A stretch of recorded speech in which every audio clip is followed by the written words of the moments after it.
morning, students.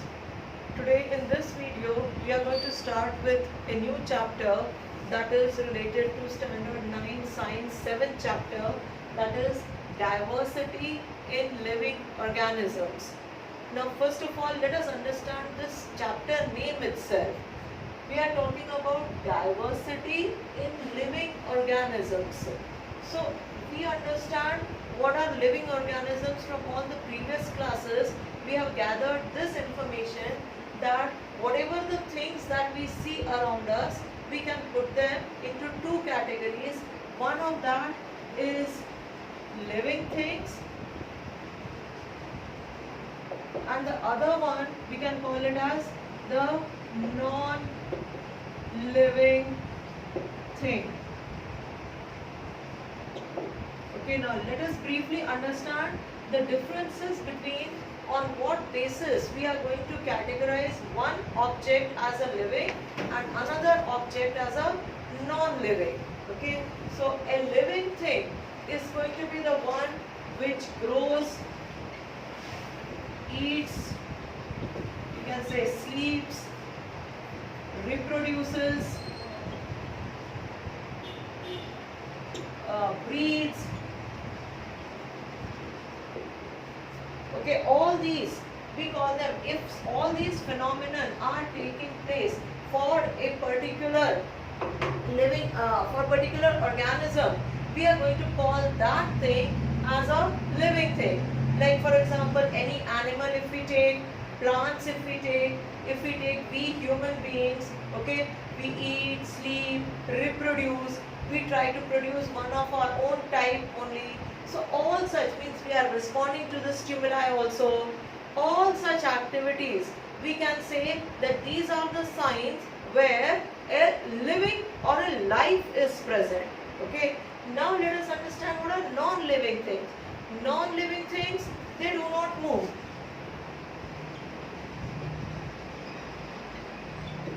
Okay. They do not eat.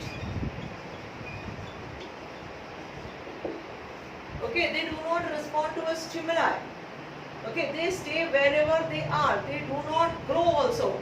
Okay, so all such indications, if suppose one particular thing is given to us, then we can call that as a non-living thing. Now here can arise some dilemma. Like now this pen I am having in my hand. Now this, if I say it is not moving on its own, I am making it move. It is eating. Yeah, I have to go on filling up ink in this. So can I say that this is a living thing because it is eating or it is drinking the ink? No, because the ink which we are giving, that itself is a non-living thing. Okay, it is not going to be going over there on its own. It's not going to be growing. That ink, the quantity that I am putting inside, because of which I can call this as a pen, because of which I'll be able to write. This is itself, it is a non-living thing. So the things which do not move, which do not grow, okay, which stay wherever they are, those objects we call them as the non-living objects. Now when we talk about this moving, we don't see plants moving. We see animals moving from one place to another place, but we don't see plants moving. So should we put them into the non-living thing? No, even the plants are also showing some movement. Okay, they might not be walking or running like us, but still they are growing towards the light. Their roots, they grow towards the source of the water. So these movements, okay, when the day breaks, the leaves open, the flowers open. When the day ends, the leaves and the flowers in certain plants, they again close down. So such type of movements are there in case of a plant also. So plant, just because it is not moving like us, we cannot be putting it under a non-living thing. Okay. So now I think so we understand what are living things or the living organisms. Now for these living organisms, we are saying that there is a diversity present over here. Okay. Now what do we mean by the word diversity? Okay. Now we are just taking one simple example of a leaf. Okay, for a plant, children, we understand what is a leaf. Normally we say that the leaf is that green colored plant of part of the plant where the process of photosynthesis is going to take place. That part we call it as a leaf. Now here I am having certain types of the leaves with me. Let us understand their qualities. Okay, and then let us try to appreciate the differences between all these various types of the leaves. I don't know how many of these you will be able to identify. Okay, let me show it to you one by one. This leaf, children, if you are able to identify, then this belongs to the mango tree. Okay, we can call this as a mango leaf. Alright, then let's talk about this leaf. Okay, just observe the edges of these. These are those serrated edges. And if you remember it properly, in 7th standard we had come across such a type of a serrated edges of the leaf. We had called that leaf belonging to a plant which is by the name of Bryophyllum. Okay, Bryophyllum we had studied over there in terms of reproduction, because this is going to be reproducing through the leaves. Now each of this, if this is the shape of this Bryophyllum leaf, now each of this edges over here, okay, these are called as the nodes, and through these nodes a new plant can grow up in the proper appropriate surroundings. Okay, so we say that this plant reproduces by the method of reproduction through the leaves. Okay, so this is that Bryophyllum. Now this is a small plant. Okay, compare it with that of a mango. We are using the word tree over there. Alright, then let's look into another leaf. Now this is what, if I try to smell it off, it's going to remind me of the food, because this is a curry patta. Okay, remember we put that in preparing lots of curries and the various chutneys and all. We use this curry patta. Now let's talk about this. Alright, able to see this? Now if you just have a look at it properly, you'll be able to understand and guess that this is what we are talking about as a grass. Okay, these are each of this small thin thread-like structure. This is its leaf. This part which I am holding on to, this is the stem part. Okay, the stem, it is very weak. It cannot stand erect on its own. It is going to be needing a support. Otherwise, it's going to keep growing on the ground. Then this part is what is its leaf. Okay, then let's see this. Okay, this is an asparagus plant. This leaf slightly thick but still very small and very brightly colored green color leaf this is. So this is another variety of the leaf that we are getting. And then finally I am having with me this leaf. Everybody loves roses. This leaf is coming from a rose plant. Now whatever these structures, see, first of all observe, they are all green in color. Okay, so since they are green in color, they are going to carry out the process of photosynthesis. We are all going to call them as the leaf. But when we try, so their function is the same. But when we try to look into their various characteristics regarding the shape, the size, okay, we find a great diversity in them. Okay, now I am using the word diversity. Diversity, another word if I have to give, I am going to use the word as variety. Okay, we find a lot of variety in them. Okay, and same way there are thousands of plants with different types of thousands of leaves. Function is the same, okay, but each one of them is having its own characteristic. That means to say that now plants, earlier only we decided that they are all living organisms. So don't we find this variety in the plants in the form of just their leaves only? Okay, so just one part of the plant is what we are comparing, and we find there is a huge type of diversity over there. Okay, then let's look into the fruits. Okay, you all children know that we find a great variety in the fruits also. Okay, we can have very small, you can have berries over there. Alright, you can have grapes in that category. You can have fruits like pineapple. Okay, or then those big, huge watermelons. So what are we talking about? We put them all under the category of a fruit. Alright, but still in that category also, we find there is a wide variety which is existing. From very small like those cherries to the big, red, huge watermelons. Okay, so all this is what? This is what we talk about as a diversity.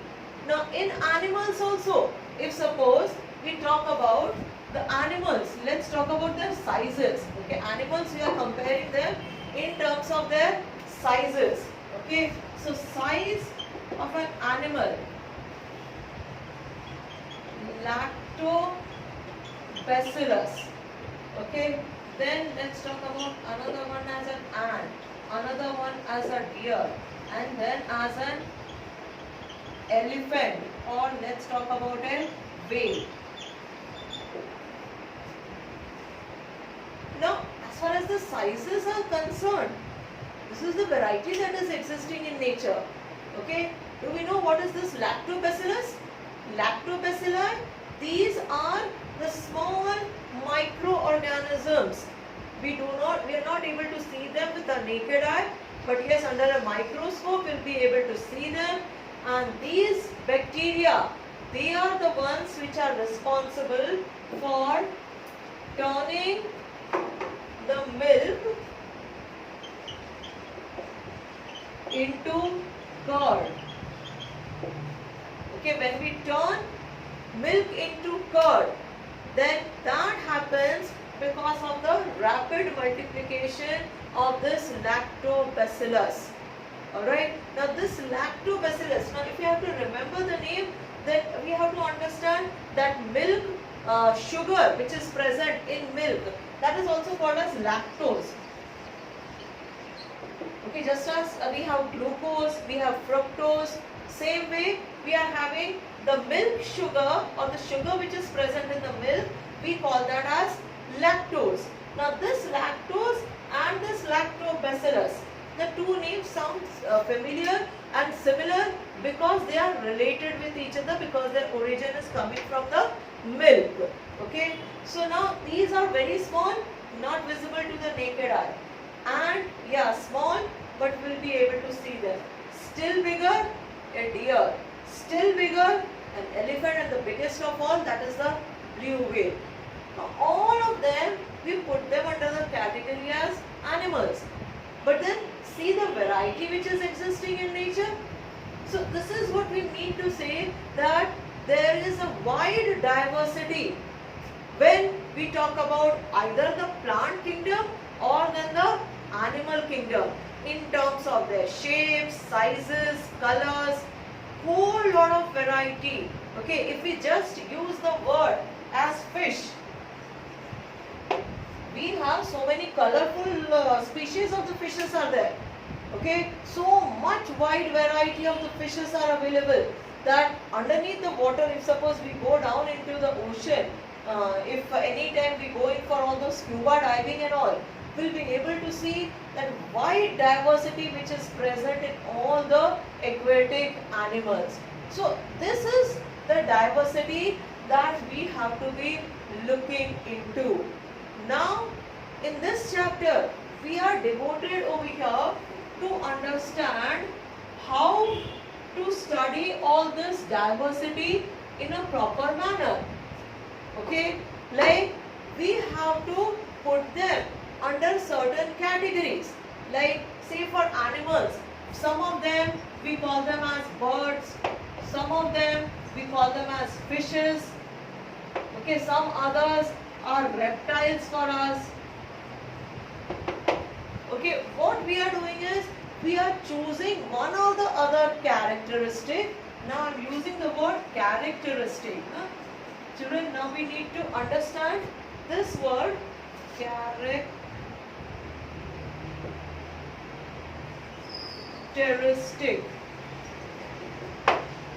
Okay, now characteristic is going to be, either you can call it as a quality,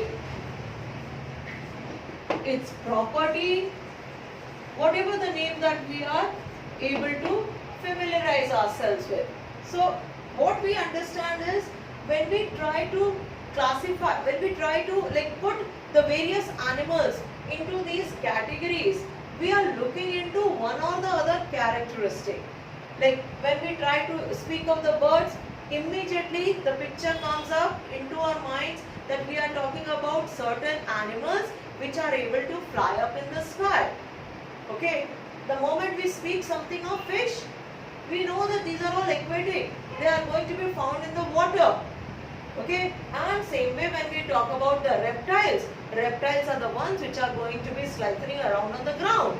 Okay, which are going to be moving about on the ground. Means they are going to be terrestrial, but yes, they are going to be moving on the ground. So what characteristic we have used? We have used their habitat, means where they are found. This is the characteristic that we have chosen, and then we have tried to put them into different categories. Okay, and each of these categories we use a word classes for them. Alright students, now these classes, what are classes? If we have to understand this, okay, let us take the example of you students only. In a school, let's say the school is there from 1st standard to 10th standard. In one particular room, one particular class is only made to sit. Okay, you all children are belonging to the 9th standard.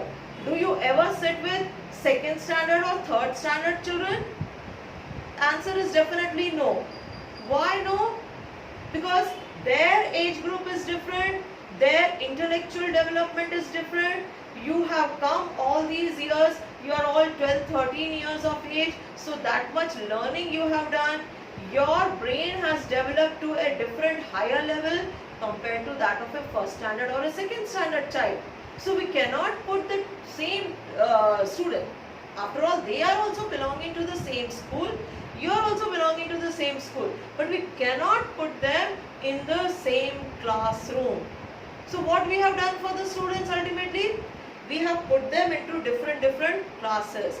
We say 1st class, 2nd class, 3rd class, 8th class, 9th class, and so on. We chose a particular characteristic. That characteristic can be age, that characteristic can be the knowledge. Another way in which we can categorize the students can be the level of their intellectual development. So depending upon what we are trying to speak of, we can put that into the different categories so that our understanding becomes easier. Okay, our understanding becomes easier.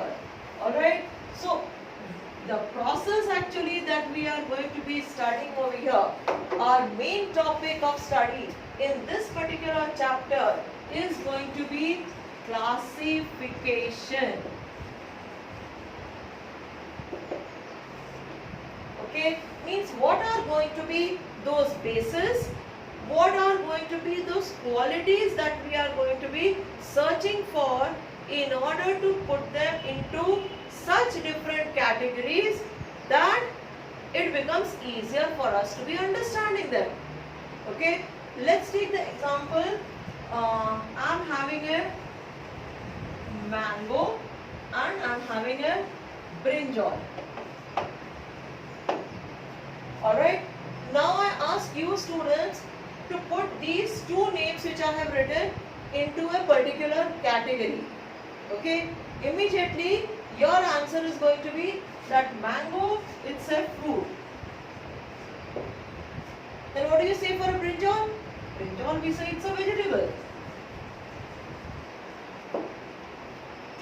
Okay, now there must be some differences between a fruit and a vegetable. We must have utilized a particular characteristic so that one object we are calling that as a mango, as a fruit, and another one which we are putting it in the form of a vegetable. So what is that? Fruits, the word only tells us that yes, they are all going to be sweet to taste, colors might be different, but yes, the basic sweetness is what we are seeing. Sweet, sour quality is what is going to be present in every fruit. Okay, then when we talk about brinjal, raw brinjal, try to eat it, you won't be able to eat it only. Why? First of all, because it is difficult to chew. Okay, the pulp of that, it is not soft, it is not sweet, so will not feel like eating it raw. Okay, but when eating raw comes, we talk about cucumber. This we eat it raw, wash it, cut it. You can be eating the cucumber like that only. Why? Because of its certain characteristics, because of which, like it is soft, it is easier for the digestion even if it is eaten raw. But ultimately, if we look into where do you get a cucumber, you will be able to get it from a vegetable seller only. If you go to a fruit seller, he is not going to have any stock of cucumber. The reason being, cucumber, we classify that as a vegetable. Okay, but here lies the catch. Now, if we try to study the plant kingdom, then what we call it as a fruit, actually it is the flower which has undergone fertilization, and then the ovary has turned into a fruit. Okay, so the word fruit, for we, it can be having a meaning of something that is sweet to taste, or sometimes it can be a little bit sour to taste, just like our guavas and all, sweet, sour mixture it is going to be. But basically we can say yes, the fruits are going to be all sweet only. But when we talk about vegetables we have to cook them. Okay, we have to peel them, cook them, then only we'll be able to be eating them. But as a scientist, if we try to see all these vegetables, brinjal, cucumber, tomatoes, potatoes, leave aside potatoes, but all these brinjal, cucumber, ladyfinger, they are what? They are also fruit only. Okay, why? Because fruit has developed from the flower. Flower underwent fertilization, and after fertilization, the ovary turned into a fruit, while the ovule turned into the seed. But a scientist, if you ask them, then everything, here you talk about tomatoes, you talk about ladyfinger, talk about the various brinjal, cucumber, all these we are going to be calling them as scientifically they are fruits only. But then between a fruit and a vegetable, we developed a different classification depending upon the manner in which we are able to be consuming them. Okay, so now why we are putting them into all these categories? Okay, all are fruits. Can't we call them as all fruits only? We do not do that. Why? Because it becomes difficult for our understanding. Okay, as we grow up, our understanding develops. So now we'll be able to understand that ultimately it is all fruit only. But to a small child, if you say that no, this tomato is also a fruit only, will they be able to accept it?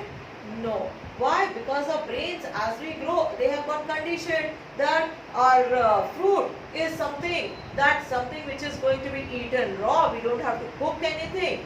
We eat it raw only, or we are going to be finding the flesh of that. It is going to be soft. It is going to be sweet.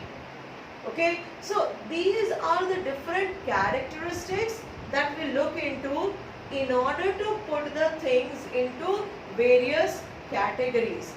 Then why are this classification needed? This classification is needed so that it becomes easier for us to understand them. Okay, take again that case of that example of students in a school. Okay, why do we put them into different classrooms? If suppose in front of me there's a 10th standard child, some of them are 9th standard, some still are there of 3rd standard, and even 1st standard children are also there in front of me. And I have been asked to teach them. Easy or difficult? Definitely children, your answer is going to be, I know, it's going to be a difficult task. Okay, same 40 minutes have been given to me, and I'm asked that you have to cover the different classes. Now, 1st standard child, the speed is different, understanding speed is also different, writing speed is different. 10th standard, 9th standard, completely, there cannot be any comparison. So, in order to make that teaching easier and so that the learning part on the student becomes easier for them, then we put them into the various classrooms then. One class we label it as 1A, another one we label it as 9th A. Okay, the reason being that we want to ease our work. We try to make the things easier. Same way when we have to study about the living organisms, okay, and we are asked to describe the characteristics of an elephant and the characteristics of an ant. Okay, if a child has not seen an ant or an elephant, it's going to be difficult for that child to simply remember it from the books. Okay, why? Because the child has not seen them only. But many animals that we might be discussing, we have not seen them.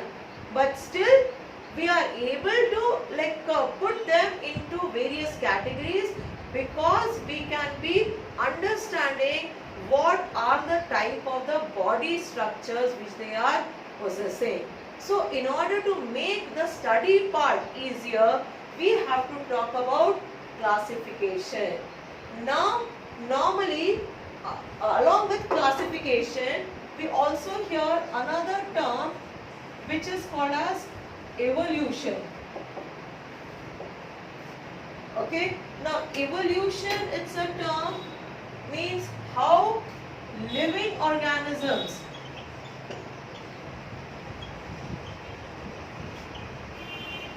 have evolved in the present form. How the living organisms have evolved in the present form. That procedure or that naturally occurring, we call that as evolution. Okay, like you children might have come across that knowledge that once upon a time on earth there were dinosaurs present. Okay, that's a common knowledge. Now those dinosaurs are not seen anymore. Okay, why they are not seen? Because they were not able to evolve, they were not able to change their body structure. Evolution means basically you change the body structure according to the surroundings, what all is needed from the surrounding, which is going to help you in the survival. Atmospheric conditions, outside climatic conditions, over all these billions of years, they have undergone lots and lots of changes. And those animals animals have been able to survive, the ones which were able to evolve. Okay, the ones which were not able to evolve means they were not able to change their body structure to suit the new surroundings, they have perished. That is why we say that the dinosaurs are not found these days. Why? Because they were not able to evolve. Now in this context, if we talk about, let's talk about a cell. Okay, the basic unit of life, that we call it as a cell. Now in the previous class when we tried to study a cell, we said that the cells, they are of two types. Okay, one we call them as prokaryotic. Okay, another category we call them as eukaryotic. Okay, now what is the basic difference between the two? Prokaryotic cell, now inside a cell we know that the various cell organelles are going to be present, and mainly there is going to be a nucleus. Okay, nucleus, Golgi bodies, mitochondria, are all these parts which are present, which are going to be present inside a cell. We call them as the cell organelles. Now each of this organelle, in case of eukaryotic cell, we understand that it is surrounded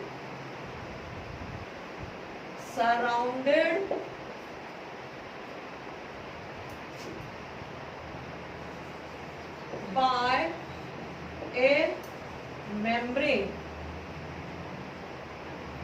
Okay, there is a surrounding membrane. If this is representing the nucleus, then this nucleus inside, it is going to be surrounded by this nuclear membrane. But this membrane is absent in a prokaryotic cell. Okay, the membrane is absent in a prokaryotic cell. Means whatever the nuclear material, the cytoplasm, everything, they are all sort of mingled up. There is no clear-cut demarcation which is present over there. So such a type of a cell, we call that as prokaryotic. And later on, with the passage of time, now this is, we are talking about billions of years earlier, prokaryotic cell was there. Okay, and from this, slowly and slowly, this membrane developed. Then each of this cell, it started giving rise to a particular function. Means one eukaryotic cell performing one particular function, another eukaryotic cell performing another function. So we have now a multicellular organism in which each of the cell understands what function it has to be doing. Okay, like blood cell, they understand their function. Okay, same way the cells which are present inside our alimentary canal, say the lining of the stomach, they have a different function to be performing. So that development took place. Okay, and bifurcation of the functions it took place. So such a type of a eukaryotic cell, we call it as an advanced structure. While what was earlier in the olden times, what was present, that we call it as a primitive structure. Alright, so depending upon what was present much more earlier, we call that as primitive. The one which is present in the later, or it has developed recently, recent means not yesterday and day before yesterday, but yes, we might be talking about tens of thousands of years earlier. Then that structure, we can be calling it as an advanced structure. Okay, so our eukaryotic cell, which all get clubbed together, and then these cells, they become an organ, and a tissue, and then the tissue becomes an organ, and that organ is having a special function to be performing. That we call it as an advanced structure. It is going to be performing one particular function only. But earlier times, they were all prokaryotic cell. Means from here to here, means from a prokaryotic cell to a eukaryotic cell, this journey has taken lot many years, and yes, we should be able to appreciate the fact that this is what we call it as an evolution. Okay, like in the case where the structures they developed in such a manner that they will be able to have those chances of survival. Okay, and this is what was studied by Charles Darwin when he proposed his theory of survival of the fittest. That is worth reading, children. You can be finding out that. Try to read what he is suggesting of over there, because that is how the evolution has taken place. Now, evolution does not mean over here that the older forms are not anymore present. Older forms are also still existing. Like for example, bacteria. Aren't they present now also? We can be saying that all the newer forms, they have evolved from that single-celled bacteria. Bacteria is also present. The complex structure like that of a human body, that is also present. So evolution does not mean that the old forms are going to be getting lost. Okay, like if we have to take an example from the plant kingdom, we have something called as that moss. Okay, moss, which is belonging to the category as an algae. Now that green color thing, that is also present. We also find it now also being present, particularly in this rainy season. Here and there, it is going to start its appearance.